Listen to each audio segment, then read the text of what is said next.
न प्रवृश्येत प्रियं प्राप्य नोद्विजेत प्राप्य चाप्रियं स्थिरबुद्धिरसम्मूढो ब्रह्मविद् ब्रह्मणि स्थितः. आपण जेव्हा स्वस्थ असतो ना, तेव्हा आपल्याला फारच कमी किंवा अजिबातच प्रयत्न करावे लागत नाही. म्हणजे माझ्या डोळ्याला स्पष्ट दिसत नाही, अंधूक धुसर दिसतंय, तेव्हा मला खूप प्रयत्न करून डोळे ॲडजस्ट करून किलकिले करून पाहावं लागतं. म्हणजेच माझ्या दृष्टीत दोष आहे. पण जर व्यवस्थित तपासून चष्मा लावला तर आता माझे डोळे स्वस्थ झाले. मला मग सगळं सहजच स्पष्ट दिसायला लागतं. किंवा पाणी वरून सोडलं की ते सहजच खाली येतं. उताराकडे वाहणे हा पाण्याचा स्वभावच आहे. पण पाणी जर वरच्या दिशेने न्यायचं आहे म्हटलं तर आपल्याला विशेष प्रयत्न करावे लागतात. म्हणजेच स्वस्थितीत असताना, स्वस्थ असताना प्रयत्न कमी करावे लागतात. स्वस्थ म्हणजे कोण? तर सस्मिन स्थिती यस्य सहा. आता हा सिद्धांत लक्षात घेतला तर ममतायुक्त स्थिती ही जर आपली स्वाभाविक स्थिती असती तर आपल्या जीवनामध्ये सहजता आपल्याला अनुभवायला आली असती. पण तसं काही घडताना दिसत नाही. आपलं जे काही नाव गाव प्रसिद्धी हुद्दा आहे, जागृत अवस्थेमध्ये आपण त्याच्यानुसार वागण्याचा नेहमी प्रयत्न करत असतो. आणि म्हणूनच संध्याकाळपर्यंत थकतो. झोपल्यावरही झोप लागेपर्यंतचे प्रयत्न आहे. पण गाढ झोपेत आपण आपल्या स्वस्वरूपाच्या जवळ जातो. आणि म्हणूनच नंतरच्या कोणत्याही क्रियांसाठी आपल्याला वेगळे प्रयत्न करावे लागत नाही. आणि म्हणूनच झोपेतून उठलं की आपण फ्रेश असतो. म्हणजेच स्वस्वरूपाच्या जवळ पोचलो की समत्व प्राप्त होते. आणि समत्व प्राप्त झालं की निर्दोषम ही समम ब्रह्म तस्मात ब्रह्मणि ते स्थिता या अवस्थेला पोचता येतं. अशा व्यक्तीचं मग जीवन कसं असतं, त्याची लक्षणं काय असतात, त्याचं अंतःकरण कसं असतं, तो जगाकडे कसं बघतो, हे श्रीकृष्णांनी या श्लोकात आपल्याला सांगितले. अर्थात हे वर्णन आपल्याला दिसणाऱ्या संतांना तपासून मग सर्टिफिकेट आपण द्यावं याच्यासाठी नाही आहे, तर हे आपल्यासाठी गोल मार्क्स आहे. आपण काय करायला हवं ते लक्षात घ्यायला हवं. आता कोणतंही कर्म आपण केलं तर त्याची दोन प्रकारची फळं मिळतात. एक तर आपल्याला आवडणारं असं प्रिय असं प्राप्त होतं, किंवा न आवडणारं म्हणजे अप्रिय असं प्राप्त होतं. म्हणजे परीक्षेत बसलो तर एक तर पास, एक तर नापास. आता निघाला आहे म्हणा एटीकेटी पण की आता तुला कुठे ठेवू, पासमध्ये की नापासमध्ये. आपल्याला पाहिजे ते मिळालं म्हणजे प्रिय मिळालं की आपण खूप खुश होतो, खूप फुलतो आणि मग त्यात मनाचं संतुलन बिघडवून घेतो. म्हणूनच लग्नांमध्ये बघा तुम्ही, खूप आनंदी आनंद, पण त्यातच अगदी बारीकशा गोष्टींवरून भांडणं निघतात आणि ती विकोपाला जातात. एकदा एक माणूस म्हणाला की मला खूप टेन्शन आलं आहे, कारण माझ्या बायकोला 2 कोटीचं बक्षीस लागलं आहे आणि हे तिला कळल्याबरोबर तिला हार्ट अटॅक येईल की काय अशी मला भीती वाटते. त्याचा मित्र म्हणाला की काय काळजी करू नको, मी सांगतो वहिनींना हळूहळू.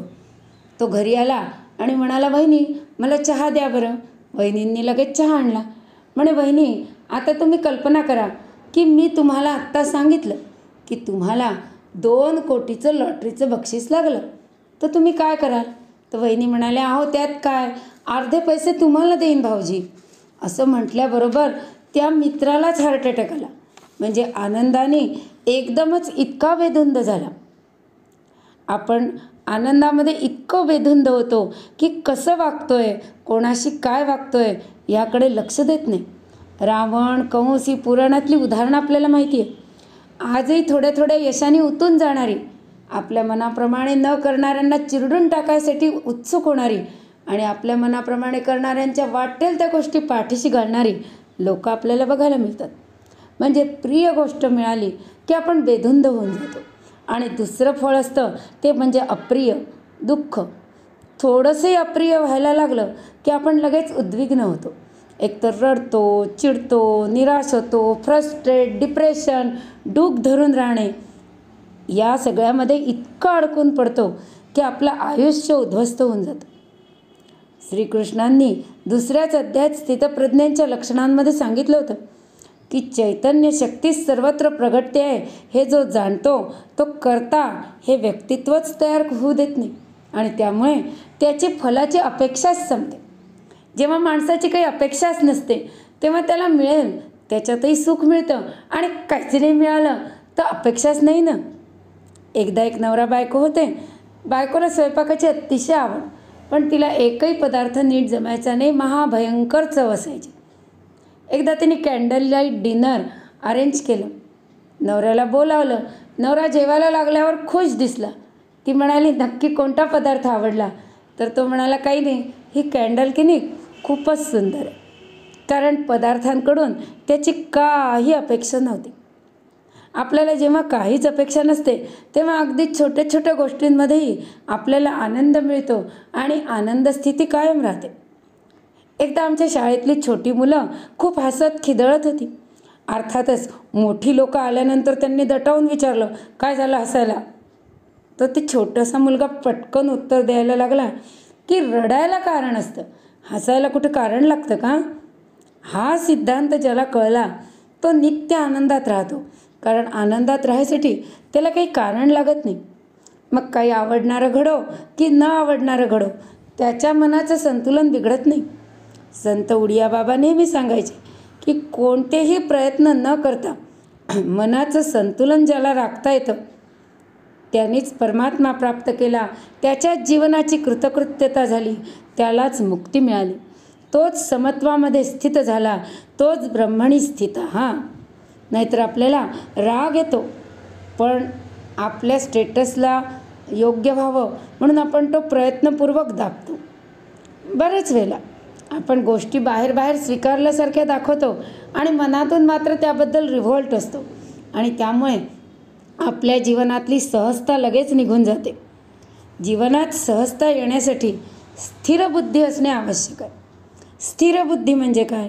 की बुद्धी स्वमध्ये इतकी स्थिर झालेली हवी की इतकं ते ज्ञान पक्क की विकल्प आणि संदेह संभवतच नाही. आपली बुद्धी जेव्हा आपलं लक्षात घेते की अंतःकरणाची शुद्धी हे आपल्या जीवनाचं लक्ष आहे, तेव्हा ती स्थिर राहते. निसर्गाचं तर नाटक सुरू आहे. त्यात रंगत येण्यासाठी चढाव उतार मिर्च मसाला सगळा टाकला आहे, तो आवश्यकच आहे. उलट तो जितका जास्त असेल तितकं हे नाटक इंटरेस्टिंग होत जाणार आहे हे आपल्याला माहिती आहे. फक्त त्यात आपल्याला दिलेली भूमिका करायची, आपल्याला आवडते ती नाही, हे लक्षात ठेवायचं.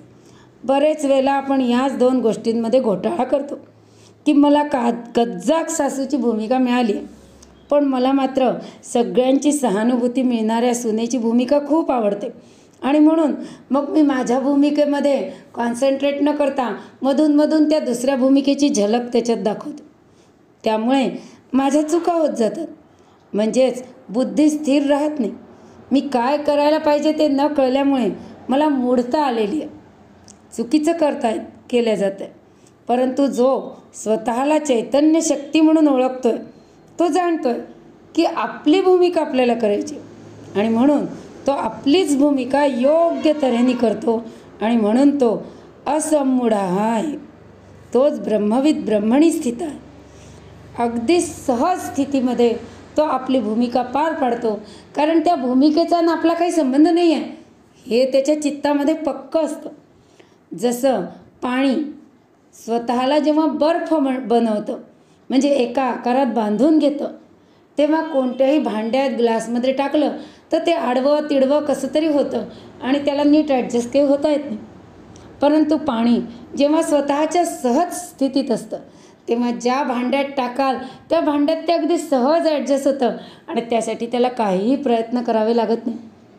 किंवा कसलेला नट असतो त्याला जी भूमिका द्याल ती पूर्ण समरसतेने आणि तरीही तो सहजतेने करतो. नाटक संपल्याबरोबर पुन्हा आपल्या स्वस्वरूपात स्थित होतो आणि नाटकातल्या भूमिकेशी आपला संबंध नाही हे सतत जाणून असतो. तसा समत्वाला प्राप्त होणारा आनंद असो की दुःख असो तो सहजतेने निभावतो आणि पुन्हा आपल्या स्वरूपात स्थिर राहतो, आपल्या आनंदात स्थिर राहतो आणि म्हणून त्याची बुद्धी स्थिर असते. तो असम्मूढ असतो आणि म्हणून ब्रह्मविद ब्रह्मणी स्थितः अशी त्याची स्थिती असते. पुढच्या श्लोकामध्ये श्रीकृष्ण आणखीन काय सांगतात ते आपण पुढच्या वेळेला बघूया. श्रीकृष्णार्पणमस्तु.